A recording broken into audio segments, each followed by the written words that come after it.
You're not imagining it. Marketing is changing. AI is reshaping how people consume content, who they trust, what makes them actually engage and buy, and the playbooks and strategies that used to work before aren't landing anymore. But right now it feels like every marketing prediction falls in one or two camps. Either it's full doomsday, we're all cooked, AI is going to replace us, or it's the complete opposite. AI is going to 10x your business, uncapped wealth, automate everything. Cool.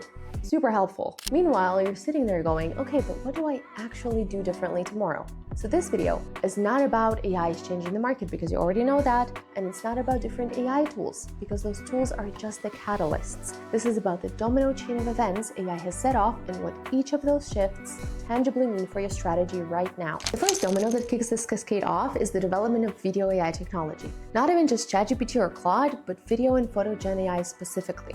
If you've spent even a second on Instagram lately, for sure you've seen them. AI video used to look very plasticky and fake, like the mouth movement would be slightly off, the body would glitch. You could just tell you were looking at something artificial. This is the biggest hack I've discovered for scaling your... Yeah, that's no longer the case, because in 2026, you can turn yourself into any kind of persona. Real, sci-fi, a more polished, put together version of you.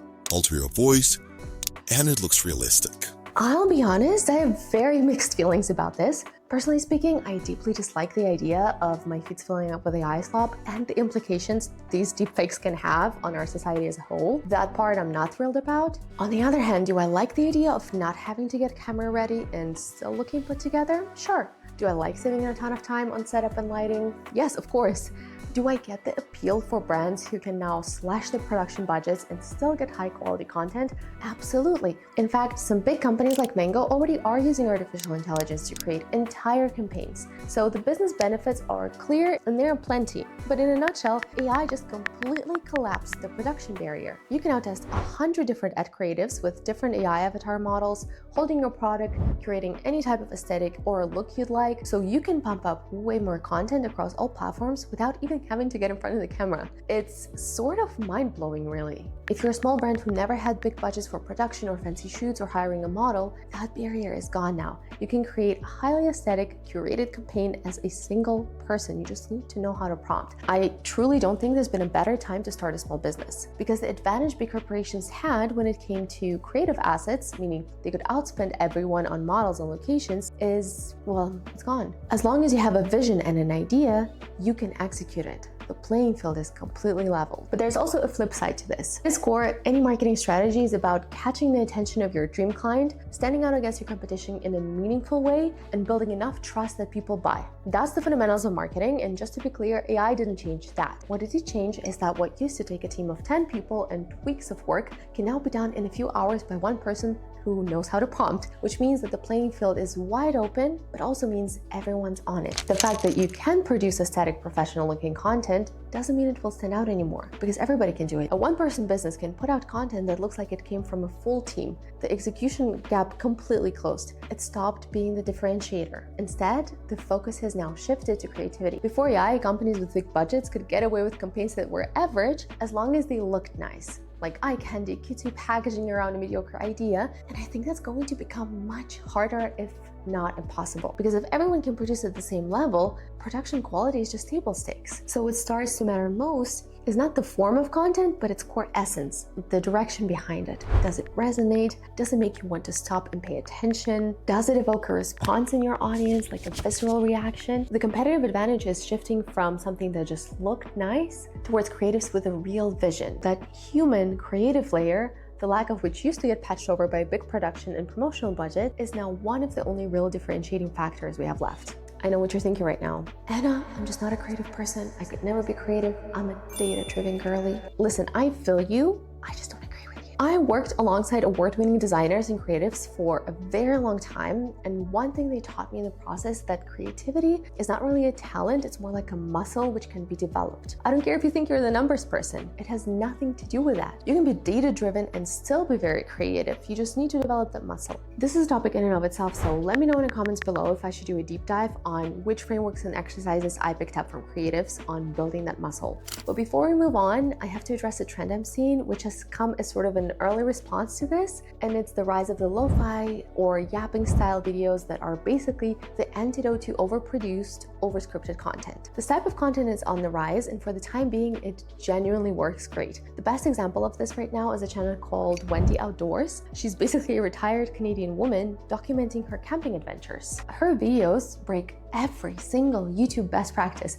There's no strong hook in the first 30 seconds. The thumbnails don't really create curiosity. The footage is often not even in 4K. The videos are long. She starts them with, "Hey guys," and basically does every single thing YouTube growth experts tell you not to do. And yet about 4 months ago, her channel hit 100,000 subscribers, and at the time of recording this video, she's already past 480,000. I really think that this encapsulates the zeitgeist we're in. People are a little bit over like the curated aesthetic, the over edit, all of those polished things, and I just want something that feels a little bit less algorithm optimized, that feels a little bit more like real life, that lets them breathe, maybe doesn't overwhelm them with several dopamine hits in a second. But where I would be careful with this is coming to the wrong conclusion. So seeing the chains of events, AI avatars make overproduced videos, people are craving more lo-fi, therefore going in on lo-fi. And so people go, oh, raw and messy is in, so this is the move now, I go all in on that. But at its core, that's also just another aesthetic. And if you build your whole strategy around it, you're going to be in the exact same position 6 months from now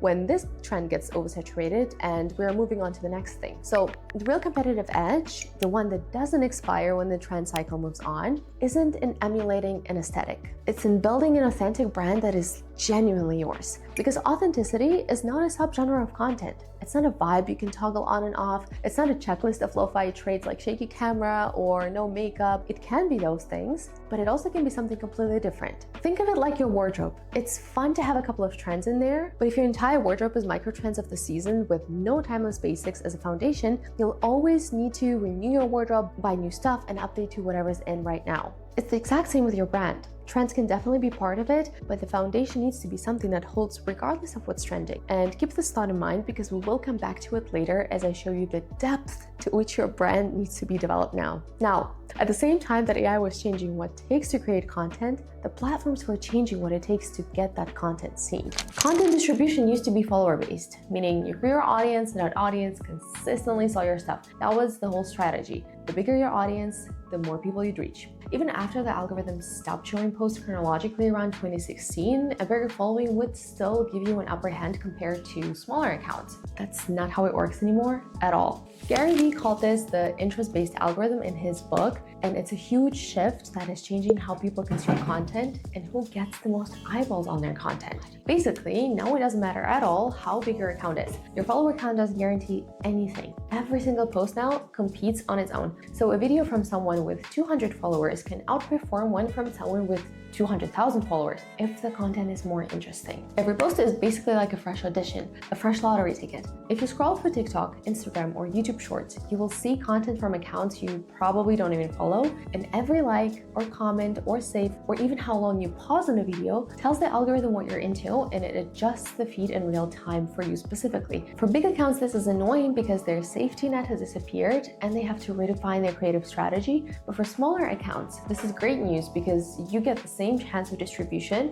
as long as your content hits a nerve. So while it seems intimidating, I love how Dara Daney, who's a creative strategist and a creator, put it, now is literally the best time to start because now you have the best chances of getting your content out to the widest possible audience. But taking it one step further, this means that vanilla corporate content that doesn't really resonate with your audience is out. Well, to be fair, I don't really know if it was ever in and if anyone enjoyed it, but now it's even more obvious than before. Your audience needs to connect to your content in some sort of way. For what it's worth, as detrimental as short-form algorithms can be, I love that they showed us one thing. There's really no such thing as too niche, and we're all just like wonderfully, hilariously weird, and any kind of specific niche content has an audience. Like super specific crocheting content has an audience. Medieval compact reenactment has an audience. Hobby horsing has an audience. So whatever you're genuinely into, the algorithm will find your people as long as you give it something worth sharing. So the next logical question is, how do you create content that's not standard vanilla? And it's not by being contrarian, by the way, it's by knowing exactly who you're talking to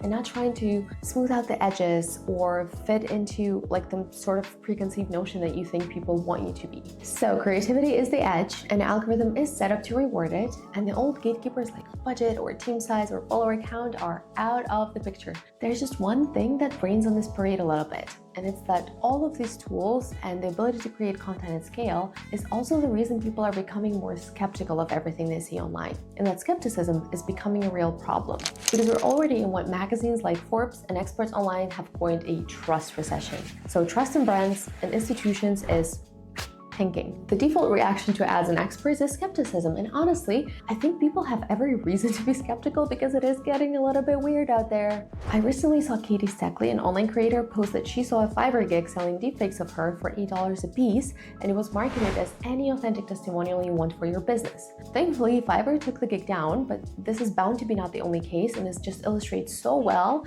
everything that could go wrong with technology like this is widely available. Like, even beyond people using creators' likeness to create deepfakes, how can you really be sure that what you're seeing is real anymore? You really can't. The age of photo evidence is gone. That's Domino 1 playing out in its full force. Anyone can fabricate a payment notification, a bank statement, photos of any location with any type of look.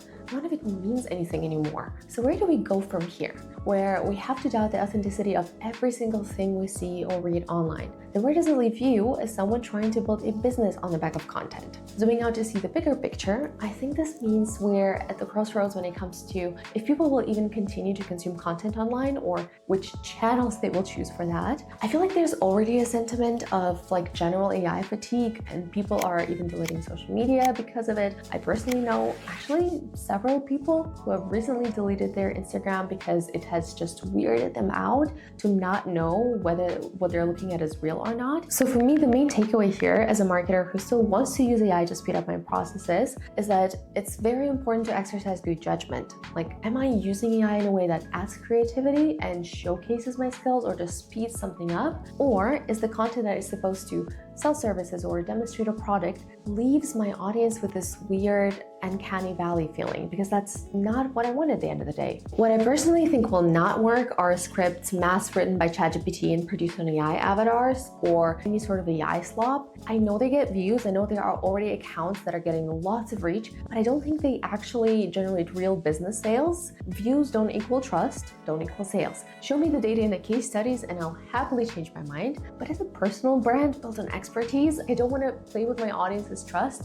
just to see if I can get away with it. Now, the tricky thing with this trust recession is that normally one of the best ways to build trust would be by sharing educational how-to content. That's been the organic bread and butter of pretty much everyone trying to establish authority, from agencies to software companies to freelancers, but it's no longer working in a way it used to, because the next domino is the end of how-to content as we know it. For years, YouTube has been a digital encyclopedia. 5 steps to achieving X, how to do X, Y, Z. It was templatized and standardized, but it worked. Now that's changing because I can get an answer from AI much faster. I don't need to read a 3,000-word article that is only 3,000 words long because it was SEO optimized for ranking. I don't need to watch a 20-minute YouTube video that will basically regurgitate what I could have read in 2 minutes. But here's an important nuance. How-to content isn't fully dead. There are 2 main shifts to keep in mind here, and the first one is that people are already switching to asking AI most of their how-to questions. Over 40% of searches already trigger an AI overview, but AI doesn't just think things up, well, for the most part. Those AI overviews also need to pull from somewhere. And if you want to get cited and linked in those AI answers, you need to start optimizing your content for large language models like ChatGPT and Claude and Perplexity, and start making sure your content is structured in a way they can understand it and pull from it. If you've been in online marketing for a minute, you already know SEO, so optimize your content to rank on Google. GEO is the same idea, but for AI.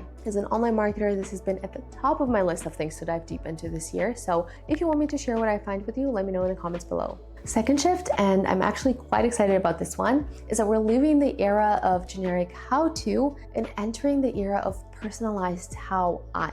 So long form is still the best way to build trust because, like, realistically, how much trust can you really build in a 60-second clip that's hyper-engineered to grab attention, but it's sandwiched in between 1,000 other clips while someone's in a numbed, hypnotized scrolling state? Long form is different because people consume it in a completely different headspace. But now long form only works if your content provides something on top of what people can now get from AI, like a fresh perspective or an inside look of a person who has actually done the thing, or a hot take or an observation. Because if your explainer sounds like somebody pasted a Wikipedia article into Notebook LM and asked it to generate a podcast, why would I listen to it? If your content doesn't have your point of view baked into it, why should anyone tune in? People don't want general information regurgitated to them anymore, and they want to hear about your personal specific experience, less things like how to heal your nervous system in 5 easy steps, and more like the one thing I stopped doing to go from constantly exhausted yet unable to fall asleep to relaxed and present. I think this is also why we're seeing a surge of journalistic or diary type of content like this one.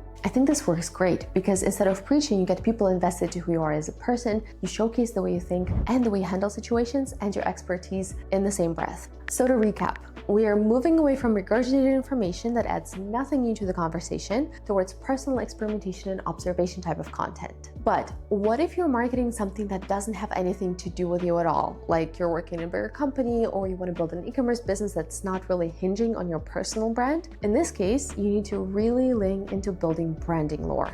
Now, to be clear, brand lore is not a collection of fonts and colors that go together. It's not your logo. It's not your brand book. Brand lore is like a little universe you create around brand that feels deep, multidimensional, and real. You can think of it as a background and the backstory to your product, a core essence people can actually connect with that goes deeper than, oh, we just want to make money. Because think about what's left when AI levels everything else. If the service is the same, if the products are comparable, the visual identity and the content quality are all the same, what is actually left as a differentiator? One of the things are the emotions something makes you feel, like how connected you feel. The human edge is your competitive advantage. Again, I don't mean human edge as in messy and unpolished. We already talked about that. I mean the depth, the lore, the brand world that is rich enough that people want to explore it, that feels real, that gives them something to talk about, something to feel a part of.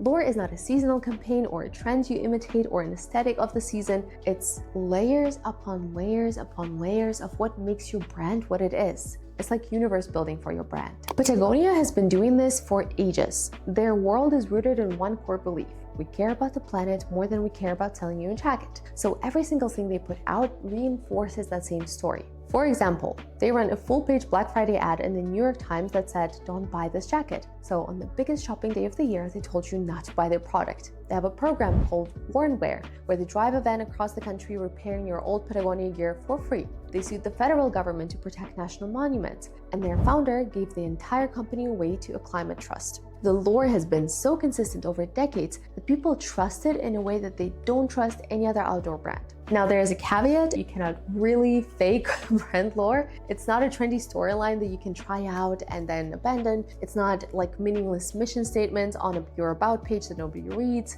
It's deeper than that, and so it takes a lot more work to build that up. But then again, it helps you stand out against any competition, so I feel like the trade-off might be worth it. Does it mean businesses without strong brand lore will automatically fail?